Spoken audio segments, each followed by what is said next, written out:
Hi, I'm Master Sergeant Paul R. Lirette. I'm stationed at the Bolling Air Force Base assigned to the Pentagon Flight Medicine Clinic up on the fourth floor, Corridor 8 and 7. Today is October 28th, 2002.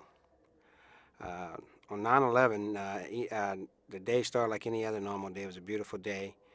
Uh, how it all started was that we were told that a plane had run into one of the Trade Center buildings.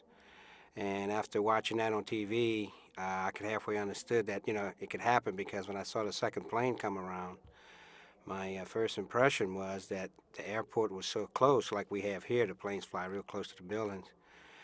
But when the second plane did not come all the way through, then I realized that something wasn't an accident. So therefore, working at the Pentagon, I kind of figured something was going to be coming down. So I went back to my office, and I'd say maybe less than a minute, I heard a boom sound, which sounded like an echo in the hallway. And then I'd say then seconds after that, someone had hollered, get out the building. And at that point, I realized that at first I thought it was a bomb that had gone off. So our first thing that we did in the clinic was evacuate the clinic, the patients that were in there. Uh, we proceeded to go ahead and get our medical packs. After we did that, we went down to 4 flights of stairs down to what we call the De Lorenzo Clinic, which is the main clinic in the Pentagon. Upon arriving there, my commander, Colonel Baxter, got on the radio that we had a patient down on the at the fifth corridor. So we proceeded to go back into the Pentagon from the De Lorenzo Clinic because the clinic is located at the north entrance. So we went back into the Pentagon to the fifth corridor, and at that point, we found the patient there. I took off my medical pack because we had about 5 people with us as a team. Because at that point, someone was hollering that they had 11 patients trapped up further up to corridor 5. So I dropped my medical pack off, and I proceeded with that person up into corridor 5, all the way up to the D ring. I went up to D ring to direct people out of that area, backed up because of the smoke coming in, backed up to the C ring, went down the C ring about halfway toward the fourth corridor. And at that point, we're still directing people out. Smoke was getting real bad at that point. We came back out, evacuated everybody in that corridor to get out the building.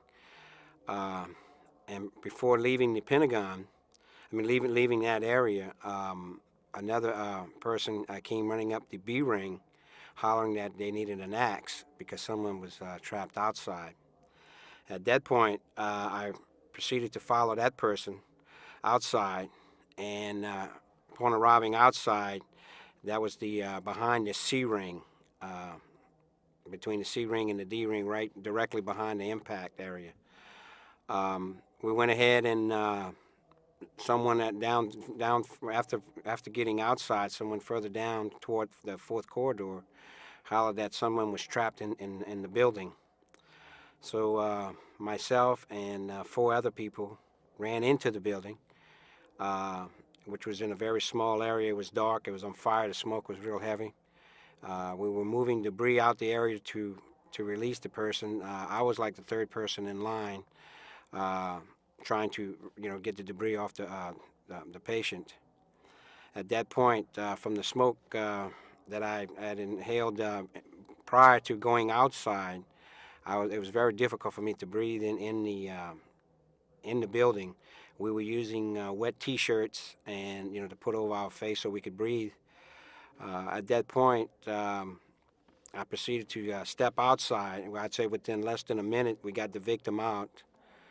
I grabbed the victim and threw him on the stretcher, which we had waiting outside, and myself and 3 other people carried the victim out the fourth corridor out into the courtyard. And that was our medical collection point at the time. And also after I got outside, I saw Colonel Baxter, our team, went back and got together with them. And at that point, I came back to where toward the fourth corridor where they had another victim staggering out. So I went in there and helped him come outside. And at that point, we got the word that there was another plane coming. So we had to gather our medical equipment plus the patients to get out the courtyard. So we evacuated everybody out with a lot of the medical people that was in the courtyard. And at that point, we had to find ways to transport the patients that we had to the local hospitals. We didn't have that many ambulances there at that point, so we got people that were in their station wagons and vans and so forth to help us load up these patients and transport them to the hospital. Uh, from that point on, after evacuate as many patients as we could, Colonel Baxter, myself, and the rest of the team members got into a truck, went around to the impact area, and we stood by waiting on orders to see what we could do at that point. And that was the course of the day. It sounds pretty short, but it's you know the whole scenario to me basically it was like a movie because it was just there. At the point when we were running back into the Pentagon right at the beginning, there were patients coming down with the skins burnt off. They were injured. They were being directed to the clinic. The It's just like like it wasn't real. It really wasn't. It The after effect for me is more. Which I appreciate the Secretary of Defense and the President saying, get back to work, do what you got to do, to get things going. And the way I looked at it that way was that we got knocked off our horse at that point, being, freedom in the United States and all that. And what helped me was to get back on that horse and do what we get paid to do, and that's make sure that the country is safe.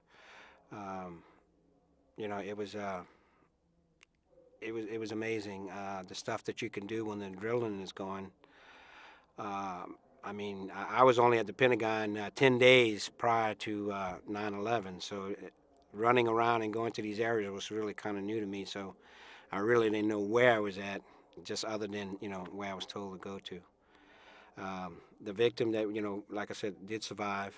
So I think if there's any one thing that really impacted me about 9/11 was when they would show on the TV the number of 189 of the victims that had died, knowing that it could have been just as well as 190. So it was a good feeling to see that.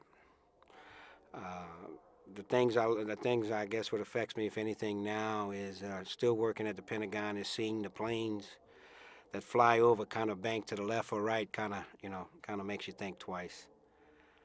Uh, I think if I have anything for the further upcoming generations, I would say don't take things for granted.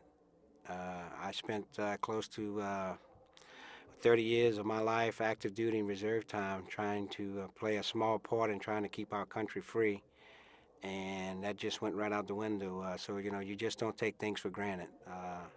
Freedom has a very expensive price, but you have a lot of good men and women in the armed forces that's going to make sure that we maintain that freedom. Thank you.